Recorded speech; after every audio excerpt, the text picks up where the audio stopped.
Hello, everyone, and welcome back to our show. I'm really honored today to have a special guest who you normally don't see. He's normally in the background making the magic happen. But today he's up front with me, which is really cool. And this is Mr. Tony Rizo, who is can I call you our audio visual expert? You can, but my job title is Multimedia Graphic Artist and Web Technician. Oh, that sounds even better. Could you say that one more time, please? Multimedia Graphic Artist and Web Technician. Oh, I like that. I like that. Okay, so Tony, tell me or give us a quick introduction about your role here at RCC. My role is to support faculty, staff, and administration in creating content for whether it's their classrooms, their presentations, something that goes in front of the board. A good example would be I went and documented video documentation or video recording of the Marching Tigers in Paris in 2016. It was the first time ever they had marched down the Champs-Élysées in Paris for New Year's. So this was really exciting. And I was fortunate enough to be there because of Gary Locke, the director. And so when I got back, they called me up and said, "Oh, is the video ready for the board report?" Ooh. And I said, "What video?"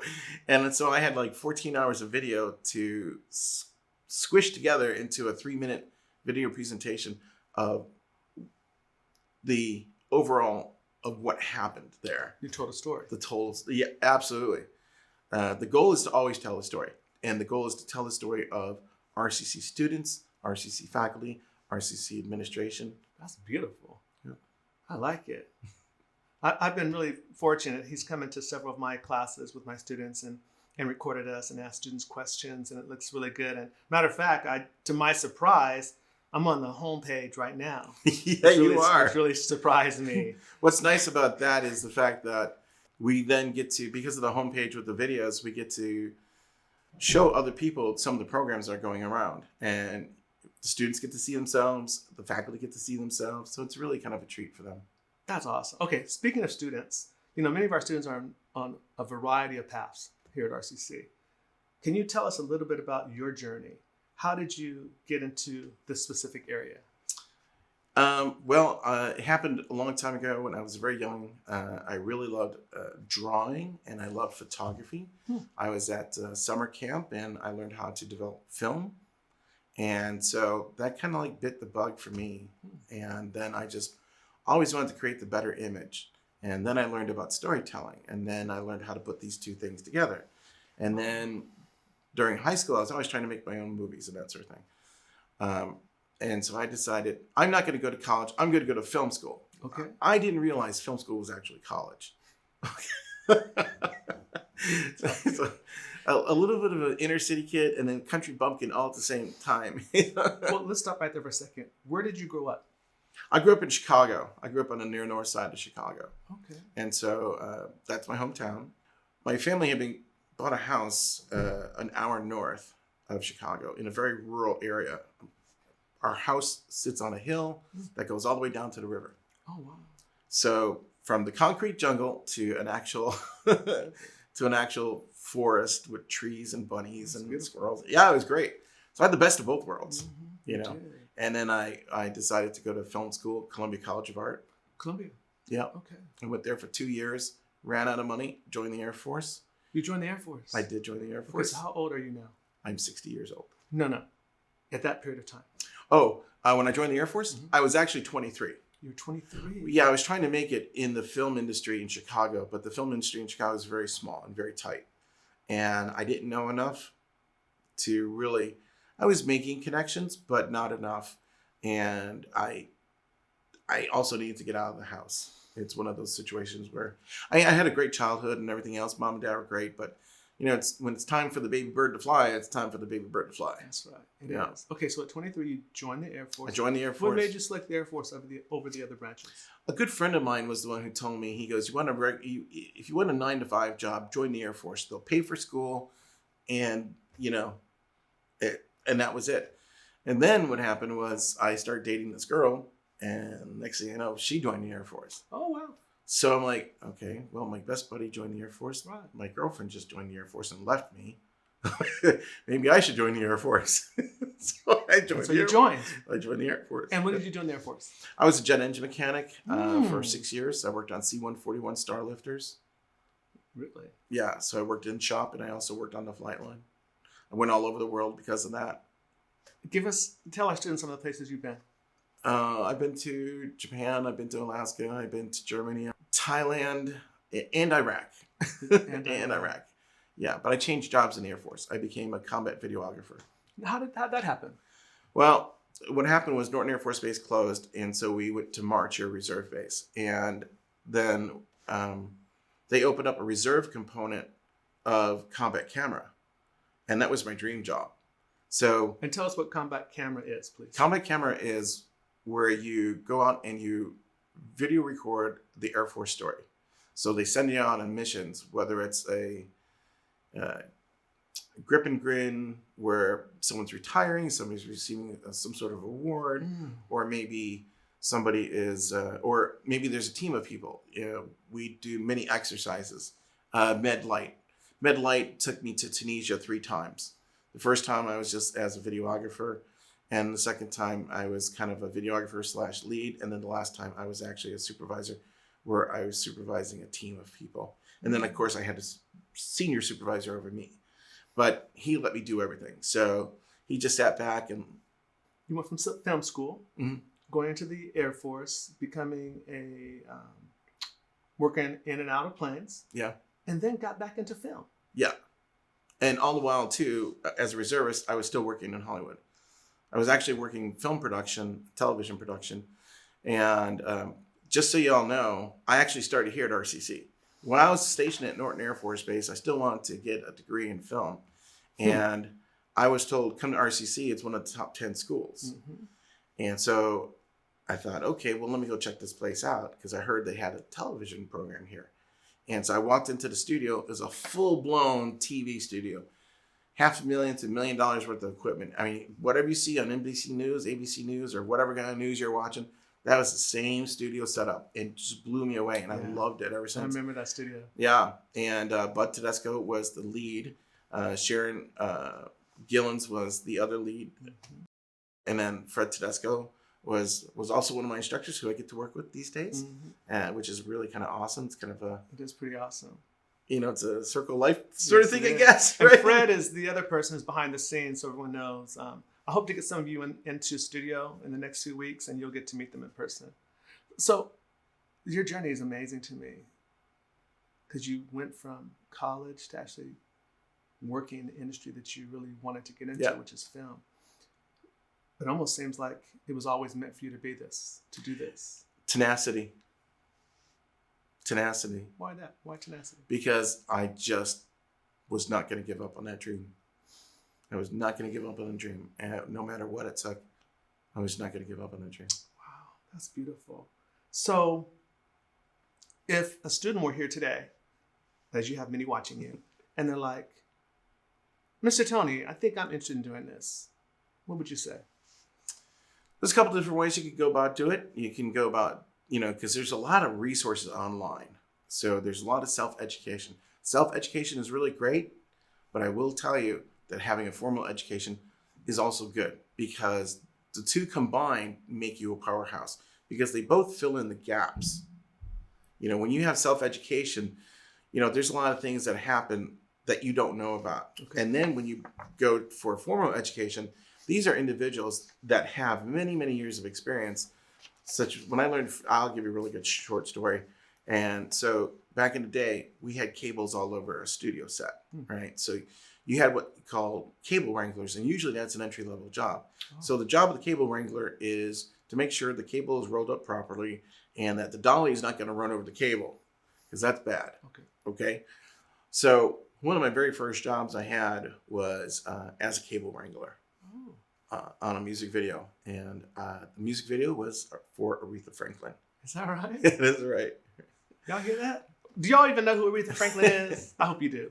That's pretty awesome. One of the reasons why it was a really pivotal point for me in the industry was because Fred Tedesco was the one who taught me how to roll cables properly. Is that right? That's right. And so when I did the same thing that Fred taught me, in the real world, the guy goes to me, he goes, "You're my guy." I knew then that I was going to get more work. So Tony had to learn how to shut his mouth, keep his eyes and his ears open, and just press forward, But it's because not just that one little skill, but there's a lot of things that happen on a set etiquette, how to work with other people, how to treat other people, how to respond to other people that may not be having a good day, but you still gotta be friends with them and everything else so that you could work tomorrow, And that's what I'm talking about. There's a lot of self-education, which is really great on a technical side, but on a soft skills side, I felt that RCC filled in those gaps. Okay, so you would first tell our students to investigate this industry by doing research online. Absolutely, 100%. And then I thought I heard you say you'd still recommend getting some formal education. If it's possible, I would, whether it's a workshop or whether it's at a community college, I think that plays a valuable role in your development. So I know of a few students who are really interested in this area, and we were doing some research. They're here at RCC. We were doing some research as to where they could transfer to. And I was really surprised at some of the top-notch schools that have programs, but their programs are very expensive. From what I heard you say, it sounds like if you can get into the industry with introductory skills, it can open up other opportunities for Absolutely. Absolutely. Or do you think students should take the same route you did, maybe go into the Air Force? Absolutely. Yeah. Each of the branches have a combat camera, not just combat camera, but also public affairs. Okay, here's a real tough question. You ready? Mm-hmm. Technology. It changes so fast. And I know it's changed in your industry tremendously. How have you kept up to pace with the changing technology? And what would you recommend to our students? YouTube. YouTube. And then also when you find a technology, a specific product, subscribe to their website, to their newsletters, to their emails, get on blogs or forums or Twitch or whatever, wherever you can find that communication, because that's but I'm going to tell you right now though, technology is great, but what I can do now, I can do the same thing with 20-year-old technology. It's storytelling. Storytelling is the key thing. And actually, believe it or not, storytelling doesn't change. Mm-hmm. The process of storytelling has not changed in hundreds, thousands of years, from plays to what we show on YouTube or TV or whatever. Yeah. Ooh, that's really good. Yeah, but stay up on technology. Just if you can go to conventions like NAMM or NAB or any of the Lightbox or any others of the things that you're interested in, that is going to help boost your knowledge, because then you get to touch the equipment. Gotcha. And you get to ask questions. Now, this is the hard part. You don't want to go up to the person and go, "Hey," but actually you do want to go up to the person and go, "Hey, I don't know what this does. Can you explain it to me?" Now you have to be patient though, because it may not be the right product for you, but at least stay there and listen to the guy's pitch or the woman's pitch throughout and then say, "Thank you very much for your time," shake their hand, and then go on your way. What is one of the new aspects of technology that you really like? I like the immediacy of technology. I like the immediacy of being able to get the content out. I like the fact that we can switch something to tape basically like this, and within an hour, I can have this up on YouTube. That's pretty amazing. Yep. I love it. All right. So in what ways do you think students can benefit from understanding this industry as a potential career? Oh, you know what? The thing about this industry is it's based on one thing and one thing only. One thing. One thing. What is that? Communication. It's the hardest thing ever, because we all communicate, but it's about getting the word out. It's about getting the story out, and that's what we're trying to do here. We're trying to get this story out of students and the faculty who are making a difference in our community and worldwide. Should our students, Tony, major in English, communication, and film? If you want to encompass everything, I would go with journalism. Journalism. Because you can basically, well, with your phone, you are a citizen journalist because of your phone. I wish that I had this technology when I was growing up. I'd be making all kinds of crazy movies. I'd be documenting everything, and I kind of do these days too. But I think journalism hits the nail on the head because it's a smattering of everything. But you have to become a good writer. Okay, and it doesn't mean you have to be an expert, but you do have to be good. Okay, all right. So let me rephrase that. You're never going to get you're never going to get 100%. Not that you shouldn't strive, but put the mark at 90% because you could hit 90% without a problem. That 100%, that's where everybody falls because you just get so tripped up in all the other things around you. And really, not everyone's going to notice, all the little nitpicky things. So if you go for 90% and you get that, if you have time, go for 100%.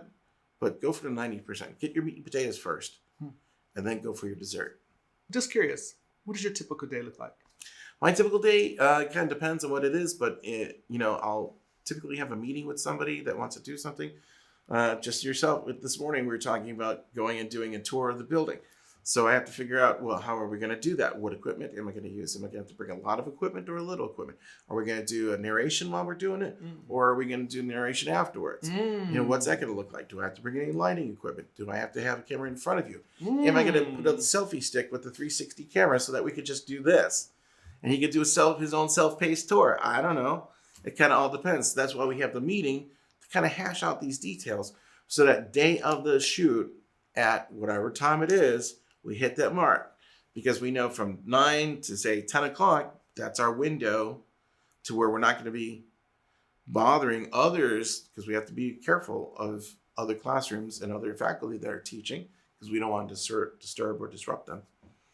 So there's all these things that have to happen. We're fortunate here because we have permission to go into pretty much any building, but we don't always have permission to go into a classroom. So I can't just walk into his classroom and then go, hey, how you doing? I'm going to be here to record. And your students are like, oh, I don't want to be on camera. Because people have anxieties about being on camera. That's true. So we have to, if we're going to go into a classroom, we have to pre-coordinate that. And also pre-coordinate the time for it. Because maybe the time that we go is not an exciting time. 1 o'clock is not an exciting time. But 2:30, I've got everybody going up to the board. They're going to put these stickies up. They're going to do this. They're going to do that. They're going to be on the computer. They're going to be, because we want to shoot things that are interesting. Oh, I love it. I love it, Tony. Thank you. So in this very busy schedule that you can have at times, what are some of the challenges you face? The biggest challenge is coordinating times, when the faculty and students have time to do things and administration. Students are only here 2 or 3 days out of the week, and they're either here in the morning or afternoon. So current project I'm working on is a veterans video project. So I have students that are coming in the afternoon, and then I have students coming in the morning. But it's to their convenience. It's to your convenience, you as a faculty member and your colleagues, or maybe the administration. I just adjust myself, kind of like water. I adjust myself where it's needed. That's right. Yeah. That's good. But coordination is the key. Is the challenging part. Is the challenging part. Yeah. Coordination. Yeah, but your personality is so awesome. I don't think you have issues with that. No, most everybody wants to, help me out and, realize that I'm not doing this for me. This is never for Tony Rizo. No, it's for you. It's and the students and your program. Right. Because if I create content that looks good, sounds good, and demonstrates to other people what we have here, then I've done my job because that helps other people realize, oh, well, again, I heard about RCC through word of mouth, but now you have YouTube and you see what everyone's doing. It's amazing, I love it. Okay, so again, back to you students. So many of them are undecided as to what their path should be. If they're undecided, what would you say to them about this career path? This is what I enjoy about this career path is that it allows me to sample everything. It's like a smorgasbord. Really. I've worked in the Air Force, I've worked with Air Force, I've worked with Navy, I've worked with Marines, I've worked with SEALs, I've worked with Army Rangers. The thing that I liked the most was I was able to go and work at Air Force Television at the Pentagon Really? for 3 months. At the Pentagon? At the Pentagon. Wow. Yes. Didn't know this? Yeah. I'm learning things about you. Yeah. Oh. Air Force Television. It was really exciting because my director of operations, this huge guy, he's got big hands, puts his hand on my shoulder. Sergeant Rizzo. Yeah. You want to go work at Air Force Television? Yeah. You don't say no. That's wonderful. Yeah. So I got to work in the hub of our political system. And I got to work with, you get to work with full bird colonels, generals of every sort. I've interviewed. I'm amazed. Senators. Yeah, the only one I didn't even get a chance to interview was the president, but that's okay. But that came close. Came really close. That's pretty amazing. Yeah, it was a lot of fun. Okay, so we've learned a lot about you, a lot about your industry. It's been a pleasure to experience your journey with you. But before we wrap up, is there anything else you'd like to share with our students? Again, I use the word tenacity. It took me, one of the biggest things is education I think is a really good thing. And I wasn't sure. And I was fortunate in the Air Force to have support to get my bachelor's degree. And then when I came to work here at RCC, I had several individuals who spurred me on to get my master's degree. Took me 8 years because full-time dad, full-time worker, part-time school, and still being full-time dad. Yeah. It's difficult. So I know what that struggle is. And I had to take a year off just because of personal issues of being overwhelmed. And that happens. And all I can tell you is take a step back. If you have to stop what you're doing of extracurricular things, stop. Because number one important is you. If you can't help yourself and help take care of yourself, how can you help others? You really can't. So yeah, it's a bummer that it took me 8 years to accomplish, but it doesn't matter. I still accomplished it. I fell off the horse. I got back up on the horse and I kept riding. Was it a fast horse? No. This guy was ready for the glue factory, but I just kept going on. I like it. That's beautiful. Thank you for that. Thank you. Absolutely. And thank you for joining me today. Again, my name is Dr. Don Agenais, and I look forward to seeing you next week. And listen, if you have questions for Tony, please drop it in the comments box on our show or email him directly. You can find him on our website. Thank you for being here. Talk to you soon. Thank you.